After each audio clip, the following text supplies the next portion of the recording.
Hello again, everybody.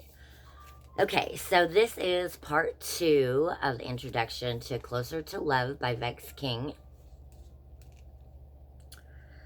Okay, let's see. Insecurities, fears, and doubts may rise to the surface as your heart and mind are exposed to what relationships can be and how they can look. But understand that no matter how much loss you have endured, unconditional love awaits you. It is nestled within the healing and restorative process offered in each chapter. By transversing this journey of self healing, I was eventually able to restore my heart, make peace with my past, and build a life with the most joy filled human. And because I trusted the healing process, I let go of what I thought love was and found a new understanding about relationships that allowed me to give and receive the love she and I both deserved. Now is your chance to do the same. This book will take you on a journey to self awareness as we explore fresh possibilities for healing, love, and relationships. You will need to consider what to leave behind as you set out for a new destination, one that will lead you into the unwavering arms of unconditional love. What are you dealing with? People are struggling. For years, I have heard from so many who are going through so much emotional pain and are looking for answers to the problems they're facing. Much of what I hear has to do with people trying to make their relationships work. I get asked often about how to change someone, what to do when they won't change, and how to protect themselves from being hurt or from hurting the other. The issue stems from a lack of communication or feelings of being undervalued in some way. Many have been burned in a past relationship and are afraid to start a new one. Others want to know more about unconditional love and whether it really exists. They wonder how loving someone without conditions plays out in practice and are looking for ways to take their relationship to the next level. A lot of people feel like failures when their relationship breaks down, blaming themselves for not doing enough or not being enough. We've got a lot to talk about. It makes sense that people are struggling because there's no handbook on what to do when your partner cheats on you or how to nurture a relationship based on non attachment. Schools don't teach us about codependency, trauma, or self awareness. So, how can we be expected to work through the quagmire of building a meaningful relationship today? My goal in writing this book is to speak to you directly. We can change the way we connect with each other and form lasting, loving, healing, and life giving bonds. A lot of us have to learn through trial and error, painful experiences, confusion, and guesswork. And even then, we don't all succeed. Like every couple, my wife and I have disagreements. Our wounds can get the better of us, and we often always allow the waves of our emotional turmoil to drown each other out. Nevertheless, we keep showing up, ready to resolve and evolve. Even when we are acting not so lovable, deep down we know we are loved by one another. I'm not here to boast about our love. While I'm proud of the woman I'm married to, I know how hard we've worked to get to where we are and how much effort we are willing to invest so we can keep growing. However, this growth can only take place if we are committed to loving ourselves in the first instance. Recognizing you're already whole will make you a better half. Before meeting Kishal, I hadn't had many long term relationships, especially after the devastating one that I wrote about in the introduction to Healing is the New High. After that, I had to stop and think about what was really important to me. I realized that I needed to feel aligned with the other person, but in order to do so, I had to be aligned within myself first. When I met Kishal, I felt deeply connected to her very quickly, but wasn't able to express it properly because I was protecting myself from getting hurt. Although I had already embarked on a journey of self love, I really stepped it up because by being with her, so much was revealed about my past, conditioning, expectations, fears, insecurities, and so on. Let's face it, we are all looking for someone who understands where we are coming from, and they are looking for the same thing too. It's magic when you meet the one person who just gets you. But you have to know how to share, open up, and be vulnerable. This not knowing how is one of the reasons people find it difficult to begin or maintain relationships, and it makes absolute sense.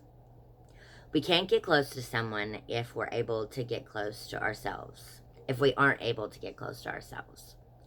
When I wrote Good Vibes, Good Life, my aim was to help readers get in touch with their inner self and to begin practicing self-love. I mention it here because before we take a seat on the roller coaster of relationships, it really helps if we've ousted our demons, got rid of that excess baggage, and come from a place of true self-awareness and authenticity.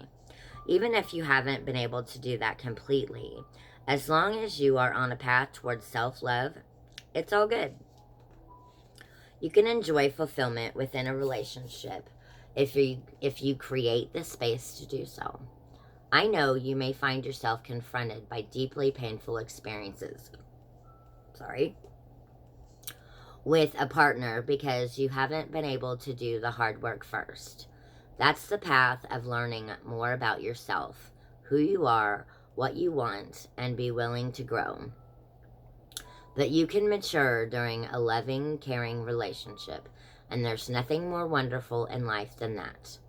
Even so, you might keep making the same mistakes, go through the same range of negative emotions and pain, and can't seem to find a way out. Feeling close to someone is a lovely experience. It makes us all warm and fuzzy inside just to be with them, and it seems to restore and renew us. To establish this closeness with someone else, we need to have something called reciprocal self-disclosure. This means being able to communicate often with each other without fear or criticism in an accepting way. When you hear people saying that they are very close to someone else, this is usually what they mean.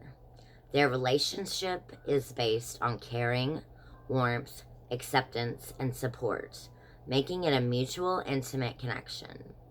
By sharing your personal feelings, thoughts, and memories, you are allowing the other person to get to know you. If you are reserved and less likely to share these things, it's much more difficult for them to get closer to you. Having a high level of self-disclosure is one of the most important building blocks in an intimate relationship, as well as in social ones too. The more you share about yourself, the easier you make it for the other person to share their inner self, and this becomes a mutual exchange that can lead to greater closeness. When you do feel close to someone, it's easier to maintain positive emotions about each other and to express any negative feelings without fear. It takes two to tango, and both of you need to have this trust if the relationship is going to thrive. If you can't communicate how you feel, if you send confusing